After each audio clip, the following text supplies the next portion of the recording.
যেটাকে তখনকার বিজ্ঞান বলা যেত, সেটার সর্বোচ্চ শিখরে যখন তারা পৌঁছে গেছে, তারা যখন অনেক চমক তাদের হাতে চলে আসছে, অনেক কিছুই যখন তারা করতে পারে, তখন তারা মনে করলো সৃষ্টিকর্তা আবার কি, আমরাই তো সব পারি, আমরা কি না পারি। ভূমিকম্প দিয়ে তাদেরকে শেষ করে দেওয়া হয়েছে, কাউকে কাউকে মহানিনাদ দিয়ে শেষ করা হয়েছে, এক বিকট আওয়াজে তারা শেষ হয়ে গেছে। মুহূর্তের মধ্যে সব মৃত লাশ হয়ে যার যার বাসা বাড়িতে যে যেখানে ছিল সেখানে ধ্বংস হয়েছে। কওমে সামুদের ধ্বংসাবশেষ এবং তাদের সেই এলাকা এবং নগরী এখনো কিছুটা জর্ডানের পেট্রায় আর কিছুটা সৌদি আরবের মাদায়েন সালেহ এলাকাতে আছে। কোরআনে যে মাদায়েন সালেহের কথা বলেছে এখনো আছে। আমরা যারা ভূমিকম্প অনুভব করেছি, আমরা যারা খুব বেশি সন্ত্রস্ত হয়েছি, আমরা যারা খুব বেশি ভয় পেয়ে গেছি, আমাদের জন্য আল্লাহ রাব্বুল আলামিন এই ভয় পাওয়া এটার উদ্দেশ্যে এটি পাঠাননি। আল্লাহর উদ্দেশ্য হলো আমরা যেন আল্লাহর সামনে দাঁড়াতে হবে, কিয়ামত আসবে এবং জীবনের সব হিসাব দিতে হবে, সে বিষয়ে যেন আমরা সতর্ক হই। আল্লাহ সুবহানাহু ওয়া তাআলা যত আয়াত পৃথিবীতে পাঠান, যত নিদর্শন আল্লাহ তাআলা পাঠিয়ে থাকেন, এর মধ্যে থেকে অন্যতম একটা নিদর্শন, অন্যতম একটা সতর্কীকরণের বার্তা হলো ভূমিকম্প। যে ভূমিকম্প পৃথিবীর শুরু থেকে আজও পর্যন্ত বিভিন্ন সময়, বিভিন্ন ভাবে, বিভিন্ন মাত্রায়, বিভিন্ন জায়গায় হয়েছে, হচ্ছে এবং কিয়ামত পর্যন্ত হতে থাকবে। কোরআনে কারিমে আল্লাহ রাব্বুল আলামিন ভূমিকম্প সম্পর্কে বহুবার বিভিন্ন জায়গায় বিভিন্ন আয়াতে উল্লেখ করেছেন। আমরা যদি ভূমিকম্পের সবচেয়ে ভয়াবহ রূপ সম্পর্কে জানতে চাই, যেটা হয়তো আজকের পৃথিবী যেভাবে ভূমিকম্পের মাত্রা মাপতে পারছে, সেইভাবে সে তখন মাত্রা আর মাপার সুযোগও মানুষ পাবে না। সেই ভয়াবহ ভূমিকম্পন সম্পর্কে আল্লাহ রাব্বুল আলামিন কোরআনে কারিমের শেষ পারার 30 নম্বর পারার বেশ কয়েকটা সূরাতে শুরু থেকে শেষ পর্যন্ত আলোকপাত করেছে। কোরআনে কারিমের একটা সূরাই আছে, সূরার নাম হলো সূরা জিলজাল। আমরা যেটাকে ইদা জুলজিলাতিল আরদু জিলজালাহা প্রথম আয়াত হিসাবে জানি। এই সূরার নাম হলো সূরা জিলজাল। জিলজাল শব্দের অর্থই কি? ভূমিকম্প। কোরআন এমন এক মহাগ্রন্থ, আমাদের জীবনের যে কোনো পরিবেশে, যে কোনো পরিস্থিতিতে, যে কোনো সংকটে, যে কোনো সমস্যায় আমরা কোরআনে সে সমস্যা থেকে উত্তরণের বা সে সমস্যার যোগসূত্র, মূলসূত্র বা সে সমস্যা সংক্রান্ত আল্লাহর নির্দেশনা আমরা কোরআনে খুঁজে পাবোই পাবো। আল্লাহ সেজন্য বলেছেন, মা মিন রতবিন ওয়ালা ইয়াবিসিন ইল্লা ফি কিতাবিম মুবিন। কোনো শুষ্ক, কোনো আর্দ্র এমন কিছু নাই যেটা এই সুস্পষ্ট কিতাবে নাই। কোরআনের যে সমস্ত অলৌকিকত্ব আছে, কোরআনের যে সমস্ত আশ্চর্য দিক আছে, যেগুলো কোনো মানুষের দ্বারা সম্ভব না, তার মধ্যে থেকে একটা হলো যে এই খুবই সীমিত আকারের এই মহাগ্রন্থ, মর্যাদায় মহা হলেও আকারে অনেক বড় নয়। এই সীমিত আকারের একটা আল্লাহর কিতাব, যেখানে আয়াত এবং পৃষ্ঠা সংখ্যা খুবই সীমিত, অথচ এখানে মানব জীবনের এমন কোনো বিষয় নাই যে বিষয় সম্পর্কে আল্লাহ রাব্বুল আলামিন আলোকপাত করেন নাই। আমরা যখন কোনো বিষয় নিয়ে আলোচনা করি, গবেষণা করি, বই লিখি, তখন একটা ছোট ছোট ক্ষুদ্র ক্ষুদ্র কোনো বিষয়ের উপরে বই লিখতে গেলে লেখকের যে বরাদ্দ সেটা শেষ হয়ে যায়, কিন্তু লেখা শেষ হয় না। 200-500 পৃষ্ঠা লেখার পরও লেখক বলতে হয় যে এ বিষয়ে আরো বিস্তারিত জানার জন্য পরবর্তীতে আরো কোনো ইনিশিয়েটিভ তাকে নিতে হবে, ইত্যাদি ইত্যাদি। কিন্তু আল্লাহ রাব্বুল আলামিন তার এই মহাগ্রন্থ কোরআনে কারিমে সব কিছুর আলোকপাত করেছে। আমরা চিন্তা করতে পারি যে আমরা যে ভূমিকম্প অনুভব করেছি, আল্লাহ রাব্বুল আলামিন কোরআনে কারিমে যে সমস্ত সূরা নাজিল করেছেন, এর মধ্যে একটা সূরার নামই হলো কি? জিলজাল বা ভূমিকম্প। এবং সেখানে ভূমিকম্পের যে ভয়াবহ রূপ সর্বোচ্চ মাত্রায় আসবে, সেটার ধরন কি হবে, ধাঁচ কি হবে, ভয়াবহতা কি হবে, আল্লাহ তাআলা সে সম্পর্কে বলেছেন, ইদা জুলজিলাতিল আরদু জিলজালাহা। সেই ভূমিকম্পনটা শুধুমাত্র এই বিল্ডিং ভেঙে পড়ার মতো ভূমিকম্পন হবে না। আল্লাহ পরের আয়াতে বলেছেন, ওয়া আখরাজাতিল আরদু আসকালাহা। সেই ভূমিকম্পন শুধুমাত্র বিল্ডিং ফেটে পড়বে না, মাটি ফেটে মাটির ভেতরকার লাশ উপরে উঠবে।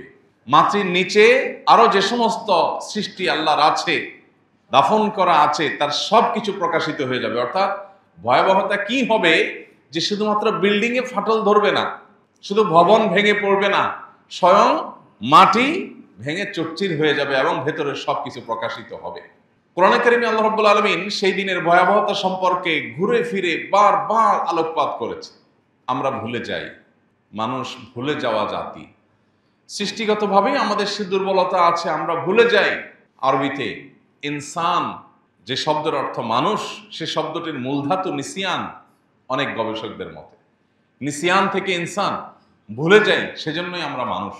আর আল্লাহ রাব্বুল আলামিন সেজন্যই কোরআনে কারিমে বারবার করে বলেছেন, তিনি নবী রাসূলদেরকে পাঠিয়েছেন মুবাশশিরিন মুনযিরিন। তারা আমাদের ওই ভুলে যাওয়া বিষয়গুলোকে বারবার স্মরণ করিয়ে দেন, সতর্ক করেন, কখনো সুসংবাদ দেন, কখনো আমাদেরকে ভীতি প্রদর্শন করেন। মোহতারাম হাজরিন, দুনিয়ার এই চাকচিক্যের মধ্যে ডুবে গিয়ে, বস্তুবাদের মধ্যে আমরা নিমজ্জিত হয়ে, আমরা আমাদের আসল পরিচয় আল্লাহ রাব্বুল আলামিনের প্রতি ঈমান, আখিরাতের কথা, আল্লাহর সামনে দাঁড়াবার কথা, এসব বিষয়গুলোকে আমরা ভুলে যাই। আল্লাহ সুবহানাহু ওয়া তাআলা মাঝে মধ্যে আমাদেরকে স্মরণ করিয়ে দেন।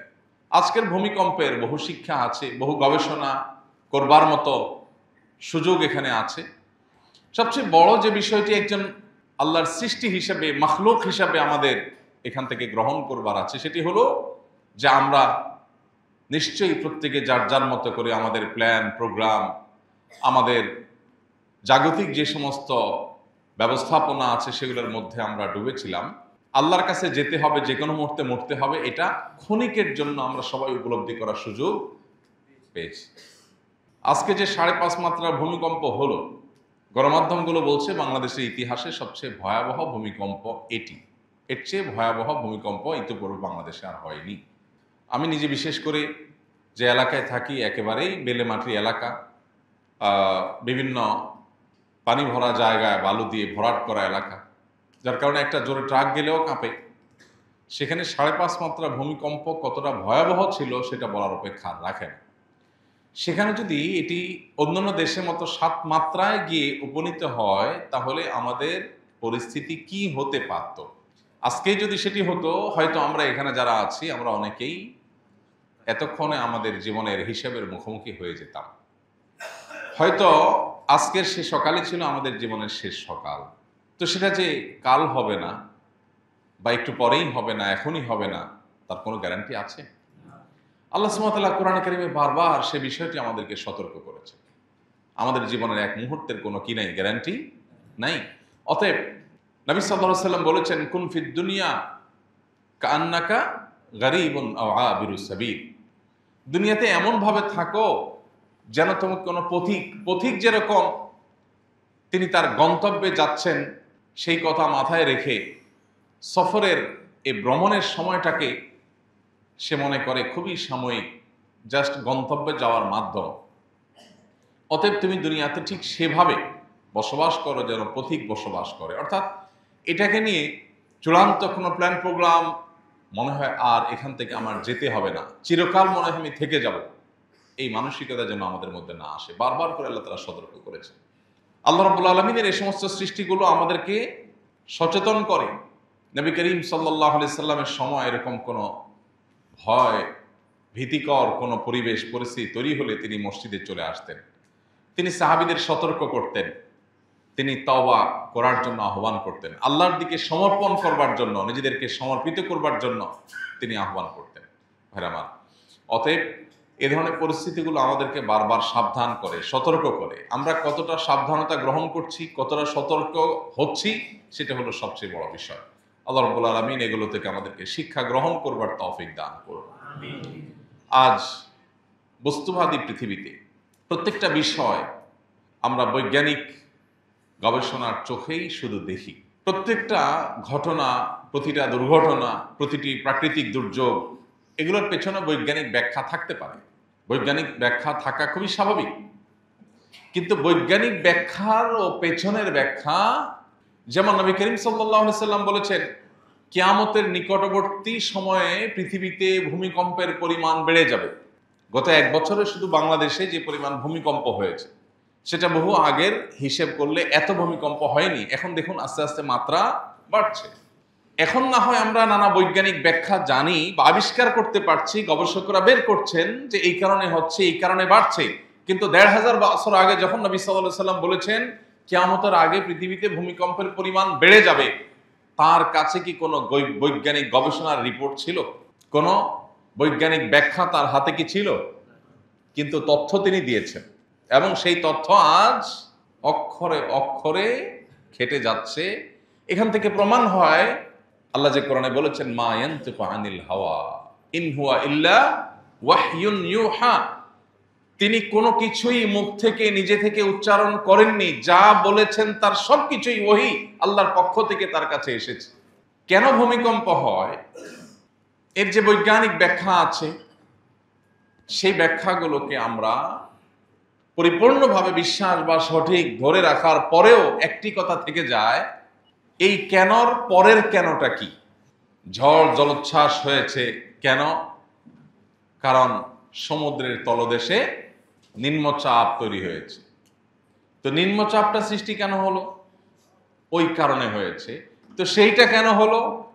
এভাবে কারণ খুঁজতে খুঁজতে গিয়ে একটা পর্যায়ে মানুষ বলতে বাধ্য যে এর পরের কারণ আর মানুষ জানে না।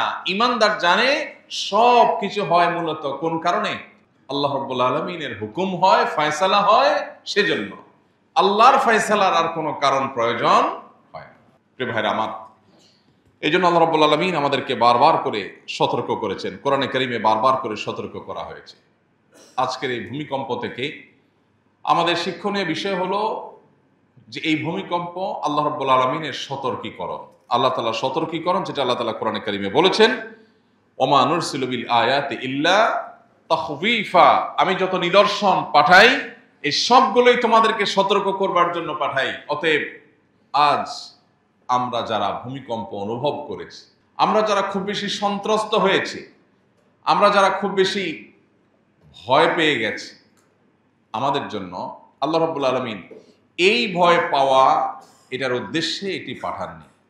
আল্লাহর উদ্দেশ্য হলো আমরা যেন আল্লাহর সামনে দাঁড়াতে হবে, কিয়ামত আসবে এবং জীবনের সব হিসাব দিতে হবে, সে বিষয়ে যেন আমরা সতর্ক হই, আমরা যেন প্রত্যেকটা মানুষ সাবধান হই। আল্লাহ আমাদের সবাইকে সেই তৌফিক দান করুন। প্রিয় ভাইরা আমার, তাহলে ভূমিকম্প কেন হয় সেটার বৈজ্ঞানিক ব্যাখ্যা যাই থাকুক না কেন, এর আসল কারণ যেটা পৃথিবীর কোনো গবেষণা, যেটা কোনো বিজ্ঞান, যেটা কোনো রিসার্চ কখনো মানুষকে বলতে পারবে না, একমাত্র জানার উপায় হলো ওহী এবং নবী এবং রাসূলদের মাধ্যমে। সেটা হলো যে সব কিছু, একটা গাছের পাতাও যদি নড়ে সেটিও আল্লাহ রাব্বুল আলামিনের জ্ঞাতসারে হয়, আল্লাহর নিয়ন্ত্রণে থাকে, আল্লাহর নির্ধারণের আলোকেই হয়ে থাকে। অতএব একজন ঈমানদার হিসাবে আমাদের এই বিশ্বাসের জায়গাকে অত্যন্ত পরিষ্কার করতে হবে, অত্যন্ত ক্লিয়ার করতে হবে যে সব কিছু মূলত হয় কোন কারণে? আল্লাহ রাব্বুল আলামিনের ফয়সালার কারণে। আজ বিশেষ করে তথ্য প্রযুক্তির উন্নতির এই সময়টাতে আমাদের অজান্তে আমাদের ঈমানগুলো ঠুনকো হয়ে যাচ্ছে। আমরা যে কোনো ঘটনার পর আল্লাহ রাব্বুল আলামিনের প্রতি বিশ্বাস যে মাত্রা হওয়ার কথা বা আল্লাহর স্মরণ যে পরিমাণ হওয়ার কথা, তার চাইতে জাগতিক নানা কারণ, নানা ব্যাখ্যা, বিশ্লেষণ, নানা গবেষণা, রিসার্চ, সেগুলো আমাদের মাথায় তার চাইতে বেশি চলে আসে। মোহতারাম হাজরিন, আল্লাহ রাব্বুল আলামিন এই ভূমিকম্পের মাধ্যমে পৃথিবীতে বহু জাতিকে বহুবার বার্তা দিয়েছেন, আর অনেক জাতিকে আল্লাহ তাআলা ধ্বংস করেছেন। কোরআনে কারীমে আল্লাহ রাব্বুল আলামিন বলেছেন, আল্লাহ নবী সালেহ আলাইহিস সালামের জাতি যারা ছিল কওমে সামুদ, আরেক নবী ছিলেন শুআইব আলাইহিস সালাম, এই উভয় নবীর যে সম্প্রদায় ছিল তাদের সম্পর্কে আল্লাহ রাব্বুল আলামিন পরিষ্কারভাবে বলেছেন যে তাদের প্রতি আল্লাহ রাব্বুল আলামিন রাজফা পাঠিয়েছেন। আল্লাহ রাব্বুল আলামিন তাদের জন্য ভূমিকম্প পাঠিয়েছেন, ভূমিধস পাঠিয়েছেন। আল্লাহ বলেছেন, ফাআখাযাতহুমুর রাজফাতু ফাআসবাহু ফি দারিহিম জাসিমিন, তাদেরকে ভূমিধস আল্লাহর আযাব হিসাবে পেয়েছে, স্পর্শ করেছে, এবং তারা মুহূর্তের মধ্যে সব মৃত লাশ হয়ে যার যার বাসা বাড়িতে যে যেখানে ছিল সেখানে ধ্বংস হয়েছে। কওমে সামুদের ধ্বংসাবশেষ এবং তাদের সেই এলাকা এবং নগরী এখনো কিছুটা জর্ডানের পেট্রায় আর কিছুটা সৌদি আরবের মাদায়েন সালেহ এলাকাতে আছে। কোরআনে যে মাদায়েন সালেহের কথা বলেছে এখনো আছে। বিশেষ করে কওমে সালেহ এবং কওমে হুদ, হুদ আলাইহিস সালামের জাতি আর সালেহ আলাইহিস সালামের জাতি, এই কওমে সামুদ এবং আদ, হুদ আলাইহিস সালামের জাতিকে বলা হয় আদ, সালেহ আলাইহিস সালামের জাতির নাম হলো কওমে সামুদ। এই সামুদ এবং আদ জাতি, তাদের সম্পর্কে আল্লাহ তাআলা কোরআনে কারীমে বিভিন্ন জায়গায় আলোকপাত করেছেন। আল্লাহ বলেছেন, ইরামা যাতিল ইমাদ, আল্লাতী লাম ইউখলাক মিসলুহা ফিল বিলাদ, এদের মতো তাদের আগে পৃথিবীতে কোনো শক্তিশালী জাতি আর তৈরি হয়নি। কিরকম শক্তিশালী ছিল সেটা সৌদি আরবের মাদায়েনে সালেহ গেলে অথবা জর্ডানের পেট্রায় গেলে সচক্ষে এখনো দেখা যায়। কত হাজার বছর আগের ইতিহাস এর সঠিক পরিসংখ্যান বা পরিপূর্ণ সঠিক তথ্য কেউ দিতে পারে না। তবে এটুকু নিশ্চিত যে তারা আমবাতিরও আগে পৃথিবীতে ছিল। নাপ্তি যাদেরকে বলা হয়, নাপ্তিদেরও আগে ছিল। বহু বচন আরবিতে আমবাতি বলা হয়। এই নাপ্তিরা, তাদের কবর এখন পাওয়া যায়, বিভিন্ন শিলালিপি থেকে দেখা যায় যে নাপ্তিদের কবর আছে এখন এই জায়গাগুলোতে, যেগুলো আজ সামুদের এলাকা ছিল। কোরআনে যে মাদায়েন সালেহ বলেছে, তার মানে মাদায়েন সালেহে আগের যারা ধ্বংস হয়েছে তাদের পরে নাপ্তিরা বসবাস করেছে, সেটুকু শুধুমাত্র এখন পাওয়া যায়। যে নাপ্তিরা খ্রিস্টপূর্ব সময়ে পৃথিবীতে এসেছে, তাদেরও কত হাজার বছর আগে এসেছে আজ সামুদ একমাত্র আল্লাহ ভালো জানেন। কিন্তু কোরআন সেই ইতিহাস উল্লেখ করেছে। আল্লাহ বলেছেন যে তাদের যে শিল্প ছিল, তাদের যে সক্ষমতা ছিল, নির্মাণ কৌশল এবং অসীম শক্তি ছিল, সেটা দিয়ে তারা পাথর কেটে কেটে শহর নির্মাণ করত। এখনকার মতো পাথর কাটার মেশিন তখন ছিল না, ক্রেন তখন ছিল না, কিন্তু তারা একটা পাহাড়, একটা বিশাল বড় এলাকা, সিটি, সেখানে অসংখ্য ঘর কেটে কেটে তারা তৈরি করেছে। কিভাবে পাথর কেটেছে? কোথায় ছিল সে আজকের মতো এরকম আধুনিক রেত অথবা আধুনিক করাত অথবা ক্রেন অথবা এরকম নির্মাণের অন্যান্য যে সমস্ত সামগ্রীগুলো আছে, কিছুই ছিল না। এত হাজার বছর আগে তারা বিশাল বড় বড় একটা পাহাড় কেটে একটা মূর্তি তৈরি করেছে, যে পাহাড়ের এক মাথা থেকে আরেক মাথা তাকাতে গেলে মাথার টুপি পড়ে যাবে, এরকম উপক্রম এখনো পর্যন্ত সেগুলো আছে। এবং এক একটা পাহাড় এক একটা মূর্তি দেখা যায়। সৌদি আরবেই কিন্তু মাদায়েন সালেহে এটা এখনো দেখা যায়, মদিনা থেকে মাত্র কয়েকশো কিলোমিটার দূরে। তো আল্লাহ রাব্বুল আলামিন কওমে আদ, কওমে সামুদের আলোচনা কোরআনে সবচেয়ে বেশি করেছে। যারা কোরআন পাঠ করেন তারা নিশ্চয়ই জানেন, সবচেয়ে বেশি যে আলোচনা হয়েছে কোরআনে, যে জাতিদের আলোচনা, তারা ছিল কারা? নূহ আলাইহিস সালামের জাতির পাশাপাশি আদ এবং সামুদ জাতি, এদের আলোচনা কোরআনে সবচেয়ে বেশি হয়েছে, রিপিটেডলি হয়েছে, বারবার হয়েছে। কেন? কারণ এই সম্প্রদায় তারা যখন এমনভাবে শক্তি সঞ্চয় করলো, তখনকার যুগের বিজ্ঞান বা তাদের আগের যে পৃথিবী ছিল, তাদের আগ পর্যন্ত পুরো পৃথিবীর ইতিহাসে তারা ছিল সবচাইতে বিজ্ঞানে অগ্রসর, চমক দেখানোতে অগ্রসর, সবচেয়ে বড় অট্টালিকা তৈরি করতে পারে, সবচেয়ে বড় অলৌকিক ভবন তৈরি করতে পারে। এই সক্ষমতা তারা হাসিল করেছে। করার পর তারা সৃষ্টিকর্তাকে অস্বীকার করেছে। সৃষ্টিকর্তা আবার কি, আখেরাত আবার কি, দুনিয়াই তো সব। বিশাল বড় বড় পাথুর এলাকা কেটে বিশাল বড় জনবসতি তৈরি করে ফেলছে। এবং এখনো বিশেষ করে মাদায়েন সালেহ আমি গিয়েছি, সেখানে তাদের যে পাহাড় কেটে ঘর বাড়ি তৈরি করেছে, অনেক ঘর আছে যেটার যে চৌকাঠ ছিল, দরজা, পুরোটা তো পাহাড়, জাস্ট কেটে ভেতরে সুড়ঙ্গ করে ঘর তৈরি করেছে। ওই চৌকাঠে এখন বড় কোনো মই ছাড়া উঠাও সম্ভব না, এত উপরে তারা খোদাই করে তারপরে ভেতরে অত্যন্ত সুরম্য ঘর তৈরি করেছে। এবং একটা পাহাড় দেখা যাচ্ছে, একটা সাপের আকৃতি, একটা মূর্তির আকৃতি, এক একটার আকৃতি। এই বিশাল বড় পাহাড়, এটা পুরাটাকে কিভাবে একটা মূর্তির আকৃতিতে তৈরি করা গেছে খোদাই করে করে করে, কিভাবে সম্ভব? আধুনিক যুগেও এর অনেক কিছু মানুষ কল্পনা করতে পারে না, যেটা তারা এত হাজার বছর আগে করেছে। তখনকার সময়ে যেটাকে তখনকার বিজ্ঞান বলা যেত, সেটার সর্বোচ্চ শেখরে যখন তারা পৌঁছে গেছে, তারা যখন অনেক চমক তাদের হাতে চলে আসে, অনেক কিছুই যখন তারা করতে পারে, তখন তারা মনে করলো সৃষ্টিকর্তা আবার কি, আমরাই তো সব পারি, আমরা কি না পারি? আল্লাহ রাব্বুল আলামিন নবী পাঠিয়েছেন, কারণ আল্লাহ তাআলা কোরআনে কারীমে বলেছেন, আল্লাহ তাআলা কোনো জাতিকে ধ্বংস করেন না যতক্ষণ পর্যন্ত তাদের মধ্যে রাসূল না পাঠান, এবং ততক্ষণ পর্যন্ত আল্লাহ ধ্বংস করেন না যদি মানুষ ইস্তেগফারে রত থাকে, ভুল বুঝে মানুষ ফিরে আসে, তাহলে তাদেরকে আল্লাহ ধ্বংস করেন না। এই জন্য আল্লাহ রাব্বুল আলামিন তাদের মধ্যে রাসূল পাঠিয়েছেন। আল্লাহ নবীরা এসে তাদেরকে বারবার সতর্ক করেছে, নবী পাঠিয়েছেন আল্লাহ তাআলা, সতর্ক করেছেন, তোমরা আল্লাহর একত্ববাদকে স্বীকার করো, আল্লাহর অস্তিত্বকে স্বীকার করো, অহংকার করো না। তারা পাত্তা দেন, তারা বলেছে আরে এ হুজুর টাইপের মানুষ কত কিছু বলে, এরা জ্ঞান বিজ্ঞান থেকে দূরে, কিছু বুঝে, দেখা যায় না, ছোঁয়া যায় না, ধরা যায় না, আলমুল গায়েব, অদৃশ্যের জগৎ, শুধু এইসব কথা হুজুররা বলে। হুজুরদের কাছে কোনো বাস্তব জ্ঞান নাই, জাগতিক জ্ঞান নাই, রহস্য জানে না, জ্ঞান বিজ্ঞান নাই, ডিনাই করেছে। আল্লাহ রাব্বুল আলামিন পরিষ্কারভাবে কোরআনে কারিমে এক জায়গায় না, বেশ অনেকগুলো জায়গায় আল্লাহ বলেছেন, ফাআখাযাতহুমুর রাজফা ফাআসবাহু ফি দারিহিম জাসিমিন। ভূমিকম্প দিয়ে তাদেরকে শেষ করে দেওয়া হয়েছে, কাউকে কাউকে মহানিনাদ দিয়ে শেষ করা হয়েছে, এক বিকট আওয়াজে তারা শেষ হয়ে গেছে। কোন কোন সম্প্রদায়ের মধ্যে খুব শীতল বাতাস বওয়া শুরু করেছে, তারা মনে করেছে এই বাতাস তো বেশ উপভোগ্য, সামান্য পিনপিনে বাতাসের সাথে হালকা আওয়াজ আসছে, তারা সেটাকে এনজয় করা শুরু করছিল। সে আওয়াজই বিকট আওয়াজ হয়ে তাদের পুরা দেহকে চূর্ণ বিচূর্ণ করে ছেড়ে দিয়েছে।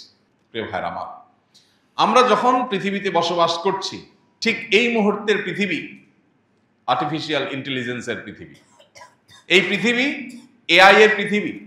এই পৃথিবীতে মানুষ জ্ঞান বিজ্ঞান, তথ্য প্রযুক্তি, গবেষণা, আবিষ্কার ইত্যাদিতে মানুষ এত বেশি অগ্রসর হয়ে গেছে যে আজ সামুদ জাতির আগের পৃথিবীর মানুষদের সবাই রেকর্ড ভঙ্গ করে তারা যেরকম সর্বোচ্চ পর্যায়ে পৌঁছে গেছে তৎকালীন জ্ঞানে বিজ্ঞানে, আজকের পৃথিবীর মানুষ পৃথিবীর ইতিহাসের সকল জ্ঞান, গবেষণা, বিজ্ঞান, আবিষ্কার সব কিছুকে, সকল রেকর্ডকে ভঙ্গ করে দিয়ে আজকে এমন এক উচ্চতায় পৌঁছে গেছে যে এখন খোদ মুসলমানের ঘরে জন্ম নেওয়া সন্তান যে তার সৃষ্টিকর্তার অস্তিত্বের কথা জানে, যার কাছে আল্লাহর পরিচয় পৌঁছেছে, যার কাছে তাওহীদের বাণী পৌঁছেছে, সেই মুসলমানের সন্তান পর্যন্ত এখন সংশয়ের মধ্যে ডুবে গেছে। তাকে রীতিমতো কনফিউশন পেয়ে গেছে, স্পর্শ করেছে, আখিরাতের প্রতি তার বিশ্বাস নড়বড়ে হয়ে গেছে। মানুষই তো সব পারে, আসলে কি সৃষ্টিকর্তা বলতে কিছু আছে কিনা? নাউজুবিল্লাহ। আমার আল্লাহ রাব্বুল আলামিন যে কোনো পাপ মানুষ যখন সর্বোচ্চ লেভেলে চেয়ে পৌঁছায়, তখন আল্লাহ রাব্বুল আলামিন পাকড়াও করেন, আল্লাহ ছাড় দিয়ে রাখেন। আল্লাহ বলেছেন, ওয়া উমলি লাহুম ইন্না কাইদি মাতিন। আমি ছাড় দিয়ে রাখি মানুষকে, এরপর যখন পাকড়াও করি সে পাকড়াওটা অত্যন্ত শক্ত, ছুটার আর কোনো সুযোগ থাকে না। পৃথিবীতে যত শাসক জুলুম করেছে, দেখবেন একটা লম্বা সময় পর্যন্ত তারা জুলুমের সুযোগ পেয়েছে। ওই যে আল্লাহ বলেছেন, ওয়া উমলি লাহুম, আমি ছাড় দিয়ে রেখেছি। আল্লাহ বলেছেন, লা তাহসাবান্নাল্লাহা গাফিলান আম্মা ইয়ামালুয যালিমুন। অত্যাচারীরা যা অপকর্ম করছে আল্লাহ কিছু দেখছেন না মনে করবার কারণ নাই। আল্লাহ ছাড় দিয়ে রেখেছেন, আল্লাহ একটা সময়ের জন্য অপেক্ষা করছেন। আল্লাহর এলেমে আছে কখন পাকড়াও করবেন। নিকট অতীতে জালেমদের আল্লাহ তাআলা কিভাবে ধরেছেন, যেটা একটি মানুষ কল্পনা করেনি, চিন্তা করে নাই, ভাবে নাই। আল্লাহ তাআলা সবাইকে সারপ্রাইজ করে দিয়ে পাকড়াও করেছেন না করেন নাই? আজকের পৃথিবীতে আমাদের যে অহমিকা, আমাদের যে অহংকার, আমাদের যে গর্ব, এটার সবটুকুকে চূর্ণ বিচূর্ণ করে দিয়ে ধুলোর সাথে মিটিয়ে দিতে আল্লাহর এক সেকেন্ডেরও প্রয়োজন নাই। আল্লাহ রাব্বুল আলামিনের পদ্ধতি হলো যে তিনি যখন ইদা আরাদা শাইআন আন ইয়াকুলা লাহু কুন ফায়াকুন। ভাইরা আমার, প্রতিটি ঘটনা থেকে আমাদের ঈমানকে নতুন করে নবায়ন করবার, নতুন করে শিক্ষা গ্রহণ করবার, উপলব্ধিকে জাগ্রত করবার সুযোগ আমরা পাই। আল্লাহ রাব্বুল আলামিন আজকের ভূমিকম্প থেকেও আমাদেরকে সেই সুযোগ গ্রহণ করার তৌফিক দান করুন। আমাদের অনেক মানুষকে আমরা ইতিমধ্যে হারিয়েছি। সর্বশেষ যে তথ্য আমরা পেয়েছি সেই তথ্যের আলোকে এই নারায়ণগঞ্জেও একটা নবজাতক শিশু ওয়াল পড়ে চাপা পড়ে মারা গেছে। পুরান ঢাকাতে আরো বিভিন্ন জায়গাতে বেশ কয়েকজন মানুষ মারা যাওয়ার সংবাদ পাওয়া গেছে। একাধিক ভবন ধসে পড়ার সংবাদ পাওয়া গেছে। আরো কি পরিমাণ ক্ষয়ক্ষতি হয়েছে সেটা হয়তো পরিপূর্ণ ক্লিয়ার হতে আরেকটু সময় আমাদের অপেক্ষা করতে হবে। এই ঘটনার পর বিশেষ করে আমাদের দুটি বিষয় খুব গুরুত্বের সাথে ভাবতে হবে। নাম্বার এক, এই ধরনের ভূমিকম্প হাদিসের ভবিষ্যৎবাণী ১৫০০ বছর আগের ভবিষ্যৎবাণীর আলোকে পৃথিবীর আয়ু যত বাড়বে তত এই ভূমিকম্পের মাত্রা বা পরিমাণ বাড়বে। পৃথিবীতে মানুষের বেঁচে থাকার উপকরণ, সুস্থ হওয়ার উপকরণ মানুষ যত বেশি আবিষ্কার করুক না কেন, হাদিস বলছে কিয়ামত যত নিকটবর্তী হবে আকস্মিক মৃত্যুর পরিমাণ বাড়বে। দেখুন, জ্ঞান বিজ্ঞানে মানুষ উন্নত হয়েছে। একটু শরীরটা ব্যথা করলে সেই ব্যথার ট্রিটমেন্টের জন্য কত কিছু মানুষ আবিষ্কার করে ফেলেছে, তাই না? মানুষ পরিপূর্ণ সুস্থ স্বাভাবিক অনেক ভালো থাকার কথা, মৃত্যুর হার অনেক কম হওয়ার কথা, কিন্তু হাদিস বলছে কিয়ামত যত নিকটবর্তী হবে মৃত্যুর হার তত বাড়বে। মৃত্যুর হার বলতে আকস্মিক মৃত্যুর ঘটনা তত বাড়বে, মানুষ কোনোভাবে সেটা ঠেকাতে পারবে না। আর এছাড়া নানা বৈজ্ঞানিক গবেষণাও হাদিসে সে বিষয়টিকে আরো বেশি স্বীকৃতি দেয়, সত্যায়ন করে, মেনে নেয় যে পৃথিবীব্যাপী এ ধরনের ভূমিকম্প আরো বাড়বে। আমরা যে এই ছোট্ট জনবহুল ভূখণ্ডেতে বসবাস করি, আমাদের প্রিয় বাংলাদেশ, এই জনবহুল ভূখণ্ডের মধ্যে যদি ভূমিকম্পের মাত্রা আরো বাড়ে তাহলে আমাদের ক্ষয়ক্ষতি এবং ভয়াবহতা কোন রূপ পরিগ্রহ করতে পারে সেটি আমরা সবাই কম বেশি অনুমান করতে হয়তো পারছি, কিন্তু আমাদের কারণে মনে হয় এটার জন্য সেই প্রস্তুতি নেই, বা প্রস্তুতি নেওয়ার কথা আমরা হয়তো চিন্তাও করছি। আমাদের একটা বড় দুর্ভাগ্যের বিষয়, সবসময় আমাদেরকে বলতে হয় যে আমরা আমাদের এই প্রিয় স্বদেশটাকে মানুষের জীবনের নিরাপত্তার জন্য, মানুষের সুস্থভাবে বেঁচে থাকার জন্য কোনো দুর্যোগ, কোনো ডিজাস্টার, কোনো বিপদ, কোনো আপদ, কোনো মুসিবত, কোনো জাতীয় সংকট, এগুলো যদি আল্লাহ না করুন তৈরি হয়, তাহলে সেক্ষেত্রে সেই ক্ষয়ক্ষতি থেকে বাঁচার জন্য উদ্ধার তৎপরতা বলেন, অন্যান্য যে সমস্ত প্রস্তুতি আছে, সেগুলো আমাদের দেশে যে কতটা পিছিয়ে আমরা আছি সেটা কম বেশি আমরা সবাই জানি। ছোট্ট একটা দুর্ঘটনা দেখা যায় আমরা অপারগ হয়ে যাই। শুধু 24-এর বন্যায় আমরা ফেনী, কুমিল্লা, ওই এলাকা এবং আরো বিভিন্ন এলাকাতে যখন আমরা কাজ করেছি দেখেছি কিভাবে গোটা সিস্টেম মুখ থুবড়ে পড়ে। বিদ্যুৎ নাই, কোনো উদ্ধারকারী তৎপরতা নাই, যার মরে সে বুঝে, যার হারায় সে আফসোস করে, যে বিপদে পড়ছে একমাত্র সে তারটা বুঝে, আর কেউ দেখভাল করার নাই। একটা দেশ এভাবে আসলে চলতে পারে না।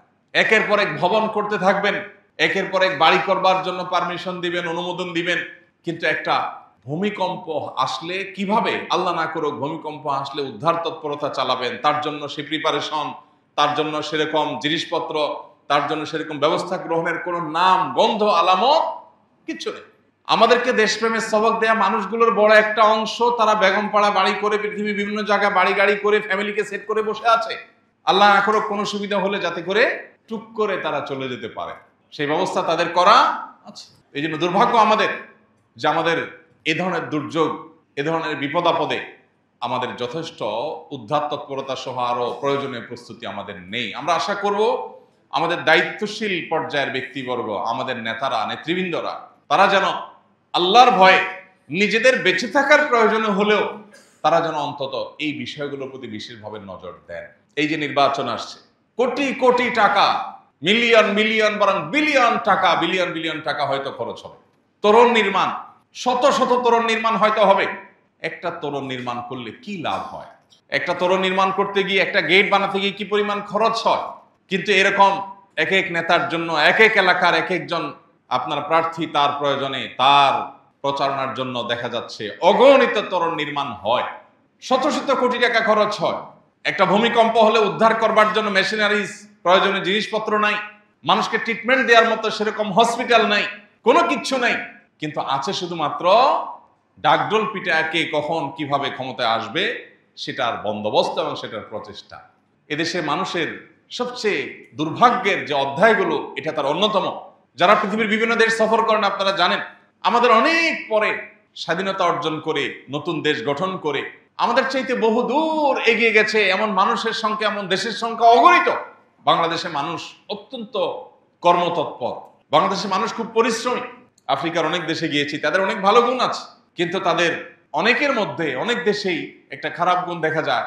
গায়ে গতরে যেরকম ক্ষোভ সুঠাম দেখি, তারা কাজে কর্মে এত সিরিয়াস না, অলস প্রকৃতি। বাংলাদেশের মানুষ যেখানে গেছে, মিডল ইস্টে দেখেছি আমি, মালয়েশিয়াতে, বিভিন্ন দেশে দেখেছি যে আমাদের প্রবাসী বাংলাদেশিরা কিংবা দেশে যারা আছে, একটু কাজের সুযোগ পেলে, সামান্য কয়টা টাকা বেতন পাইলেই সে সিরিয়াসলি কাজ করার চেষ্টাটা করে, অথবা একটা ব্যবসা পাইলে সে রাত দিন খেটে খুঁটে নিচে দাঁড়াবার চেষ্টাটা করে। যদি রাষ্ট্র তাদেরকে সহযোগিতা করত, রাষ্ট্র যদি তাদেরকে দাঁড়াবার সুযোগটা করে দিত, তাহলে এই দেশ পৃথিবীর বহু দেশের চাইতে এগিয়ে থাকতো। দুর্ভাগ্য আমাদের, সেটা আমাদের হয় নাই। তো এই যে ভূমিকম্প, যেটা আমাদেরকে বড় ধরনের বার্তা দিয়ে গেছে, আমি আশা করব আমাদের দায়িত্বশীল কর্তৃপক্ষ তারা পরবর্তীতে আরো ভয়াবহ ভূমিকম্প আসতে পারে সেই কথা মাথায় রেখে তারা যথাযথ প্রস্তুতি গ্রহণ করবেন।